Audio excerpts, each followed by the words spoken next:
नमस्कार, media nation पर आपका स्वागत है। आपके साथ मैं हूं गौरव झा और इस वक्त हम मधुबनी जिला अंतर्गत बासोपट्टी में मौजूद हैं। और बासोपट्टी में इसलिए मौजूद है क्योंकि यहाँ पर एक शख्सियत है, नाम है ब्रजेश राउत। कई बार विधानसभा चुनाव लड़ चुके हैं, इसके अलावा जिला परिषद रह चुके हैं और सोशल एक्टिविस्ट हैं, गहरी रुचि रखते हैं समाज सेवा में। हमारे साथ बातचीत करने के लिए तैयार बैठे हुए हैं। बातचीत होगी बिहार के समसामयिक राजनीति से जुड़ी हुई। इसके अलावा प्रशांत किशोर की जो योजना है जन सुराज अभियान, जो भविष्य में पार्टी का रूप लेगी, उससे जुड़ी हुई बातचीत हमारी होगी। तो इनका सबसे पहले स्वागत करते हैं। स्वागत के साथ ही मेरा पहला सवाल है, बिहार की जो समसामयिक राजनीति है उसे किस स्तर से देखते हैं?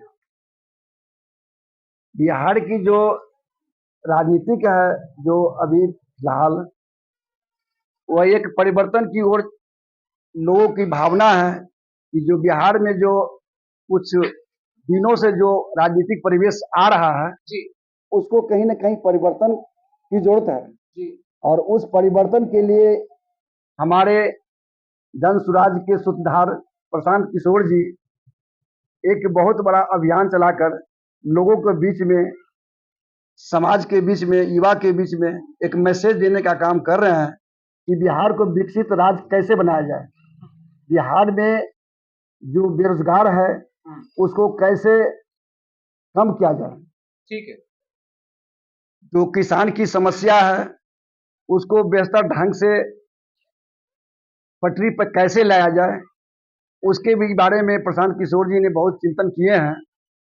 और आगे जो एक जन सुराज अभियान एक पार्टी के रूप में जो एक कदम बढ़ाने की ओर जा रहे हैं, उसमें हम साथी जितने भी हैं उस अभियान में परिवर्तन के लिए समर्पित कार्यक्रम करेंगे और आगे बढ़ाने का काम करेंगे और प्रशांत जी के कदम से कदम मिलाकर चलने का हम काम करेंगे। ठीक है। बिहार की राजनीति के बारे में तो आपने बता दिया कि राजनीति के वर्तमान समय में क्या रूपरेखा है, लेकिन जब प्रशांत किशोर की बात करते हैं तो प्रशांत किशोर का विजन क्या है? बिहार को विकसित बनाना। विकसित बनाना तो ठीक है, लेकिन किस स्तर पर आप उसे विकसित बनाएंगे? क्या क्या चीजें देंगे बिहार वासियों को जिससे बिहार समृद्ध लगने लगेगा? सबसे पहले बिहार को विकसित बनाने के लिए यहाँ जो बेरोजगारी की जो समस्या है जी। उस पर सबसे पहले पूर्ण रूप से उसको पटरी पर लाने का काम किया जाना चाहिए। और जब बेरोजगारी हमारी बिहार की समस्या निदान हो जाएंगे तो विकास की ओर रास्ता पर चलने का काम करने लगेगा। दूसरा है जो किसान की जो स्थिति दयनीय है, जी। प्राथमिकता के आधार पर उनको लाने का काम करेंगे। इसके बाद ही बिहार जो है सो विकसित राज्य की दर्जा में आगे बढ़ सकता है। ठीक है।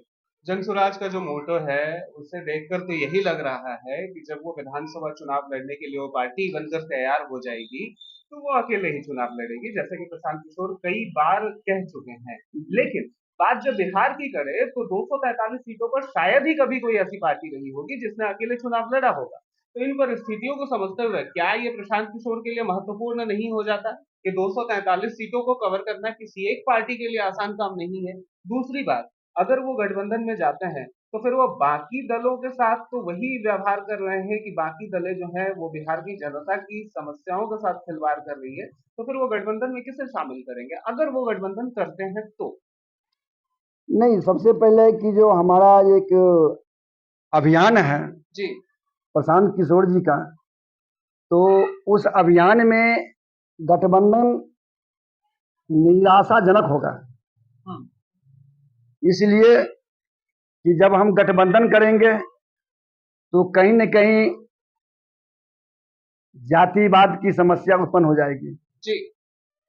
और जातिवाद जब उत्पन्न होगी तो हमारा जो मिशन है वो कमजोर पड़ जाएंगे। इसीलिए 243 प्रशांत जी के लिए अनुकूल है। ठीक है। तो क्या प्रशांत किशोर जातिगत राजनीति नहीं करने वाले हैं? और अगर नहीं करने वाले हैं तो फिर वो ये किस आधार पर बयान देते हैं या फिर उनकी पार्टी के लोग कहते हैं, फिलहाल तो वो अभियान ही है, तो उसके लोग कहते हैं कि वो अलग अलग लोगों को अलग अलग हिसाब से जिनकी जितनी जाति संख्या है उस हिसाब से सीटें प्रोवाइड। देखिए, जितने भी बिहार के जो जातीय जो स्थिति है जी। और भागीदारी की बात होती है, तो जाति भागीदारी एक अलग चीज है, लेकिन हमारा जो ये एक भी तो कास्टिंग का ही मैटर है ना। नहीं नहीं ऐसा नहीं है। हमारा जो योग्य लोग होंगे, जी। चाहे वो किसी भी जात से हो, जी। जो पार्टी के हित में, बिहार के विकास के हित में जो कदम बढ़ाएंगे, चाहे वो किसी भी दल के हो, उसे भागीदारी से नहीं तोला जा सकता है।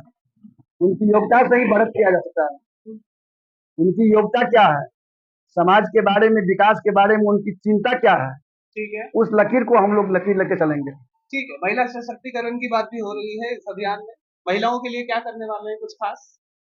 महिला के लिए सबसे पहले है कि उनको घरेलू रोजगार की आवश्यकता है, और उस घरेलू रोजगार के माध्यम से अपने परिवार को संचालन कर सके। घरेलू रोजगार कैसे?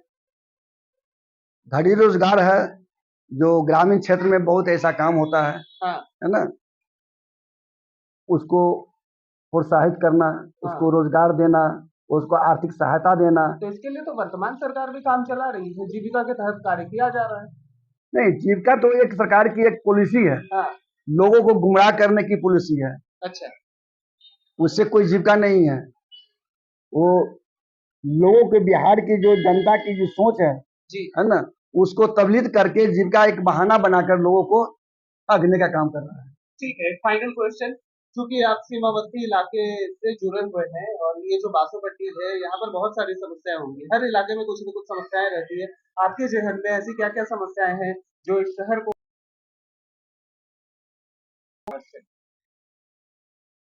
सीमावर्ती इलाके है और हमारा जो देश नेपाल से सटा हुआ है, जी। और वहाँ हमारे बिहार में प्रवेश करती है, और उससे जो तो उस बाढ़ को प्रभावित होते हैं। तो सबसे पहले है कि बाढ़ को कैसे नियंत्रित किया जाए, कम किया जाए, ये हमारा जो है सो बॉर्डर का इलाका है। राउत जी थे जिनसे सभी विषयों पर बातचीत हो रही थी, खासकर